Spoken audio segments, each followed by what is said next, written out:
The Flame in the Vessel Introduction. The Search for the Sacred. From the beginning of time, human beings have lifted their eyes to the skies, to the mountains, to the mysteries that lie just beyond their reach. In every age, in every culture, there has been an intuition that the world we touch with our hands is not the whole of reality. Something more shines through, in moments of awe, in silence, in dreams, in encounters that shake us to the core. This something more has been given many names: the divine, the sacred, the absolute, the Tao, the real. But beneath the words is an experience, immediate, raw, and transformative. Psychologists have called it the numinous. Carl Jung described it as an encounter with the holy other, something that overwhelms the ego and confronts us with the vastness of being itself. Abraham Maslow, approaching from another angle, called it a peak experience, a moment of unity, transcendence, and overwhelming clarity. Such experiences ignite a flame within the human spirit. They bring light, warmth, and transformation. But like all flames, they are fragile. A mystical vision may last only an instant. A moment of clarity fades back into confusion. The sense of divine presence can dissolve into ordinary routine. So humanity has sought to preserve these flames. Communities form, stories are retold, rituals are repeated, and institutions are built. These are the vessels, the containers designed to carry fragile sparks of revelation across time. The flame and the vessel, the living experience and the enduring form. One is wild, luminous, uncontrollable. The other is structured, stable, enduring. Their tension has shaped every religion, every culture, every soul. Part one, the inner flame. To understand this rhythm, we begin with the flame itself. That raw experience of the sacred that comes before words, before doctrines, before institutions. For some, it arrives in silence. Teresa of Avila, the 16th century Spanish mystic, wrote of her ecstasies as a fire piercing the heart. A love so consuming she could not describe it. I saw in his hand a long spear of gold, she said, and he seemed to pierce my heart again and again.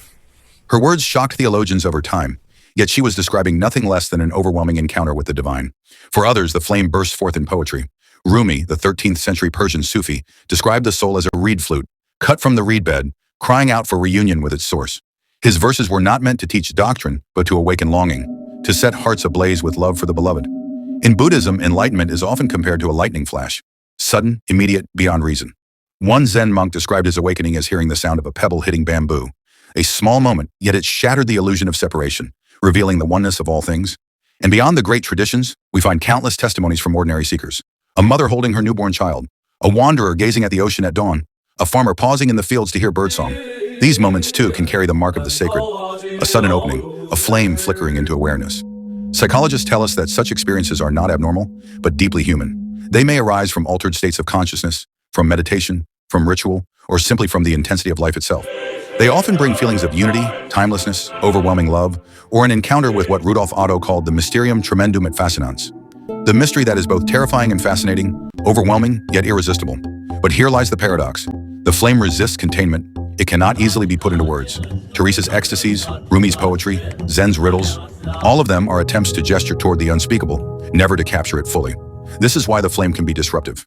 It may challenge accepted norms, unsettle institutions, and even disturb the psyche itself. Many mystics throughout history have been accused of madness. William James, the philosopher-psychologist, noted that mystical experiences can border on the pathological. Visions, voices, ecstatic states. Yet he also observed that their fruits are often transformative. Lives of compassion, courage, and creativity. To encounter the flame is to be changed. One cannot return unchanged from the burning bush, the cave of vision, the lightning of enlightenment. But the world rarely allows such transformation to pass unchallenged. Families, communities, nations, all depend on stability. The wildness of the flame threatens that stability, and so inevitably the vessel is built. Part 2. The Vessel of Tradition. If the flame is fleeting, the vessel is enduring.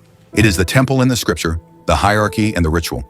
It is the way communities remember what individuals once experienced. Anthropologists tell us that rituals serve as stabilizers. They encode values, shape collective memory, and ensure that insights do not vanish with the mystic who first received them. Myths preserve meaning in story form. Doctrines systematize truth into teachings that can be passed down.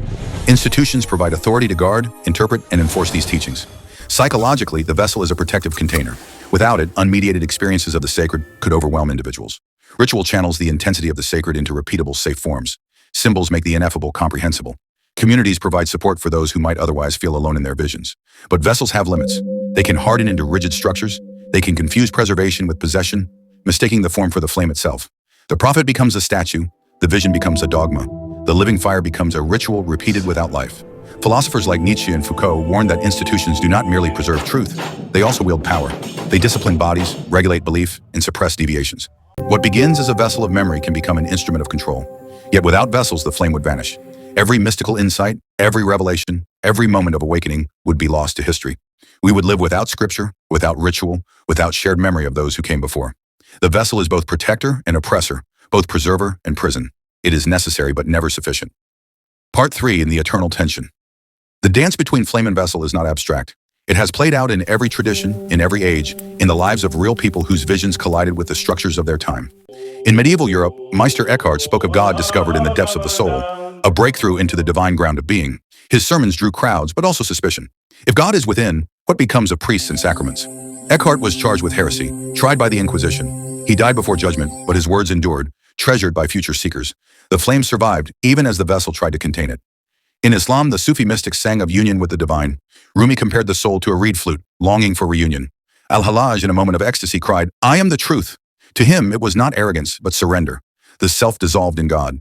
Yet the vessel of orthodoxy judged it blasphemy. He was executed.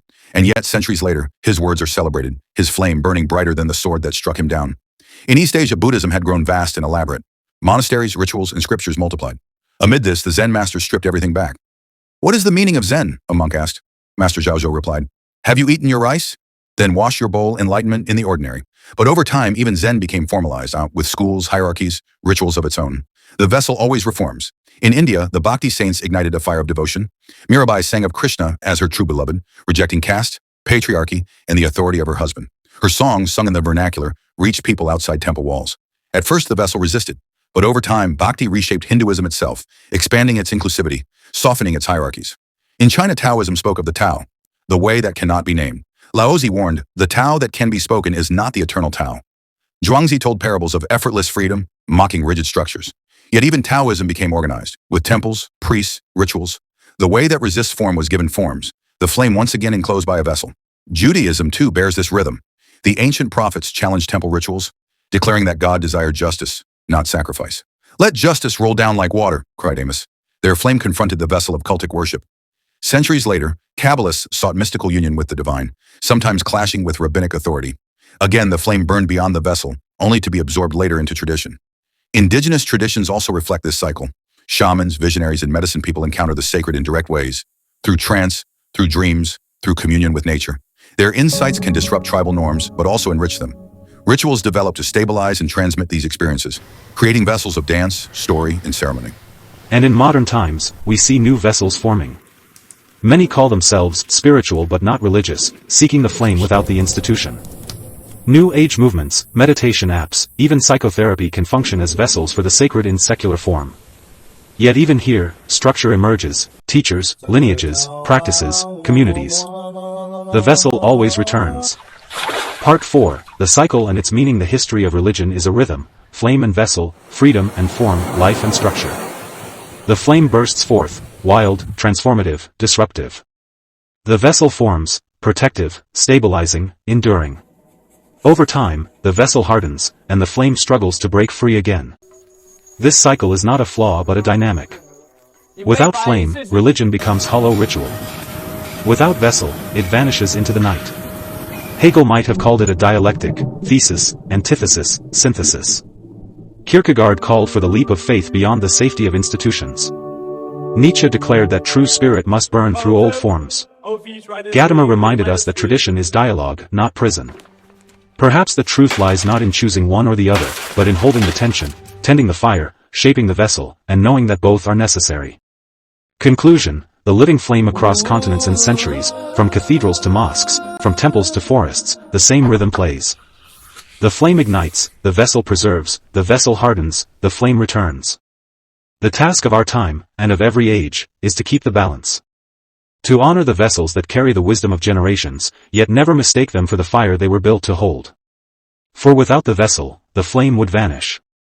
But without the flame, the vessel is empty. The vessel protects the flame. But the flame is the truth.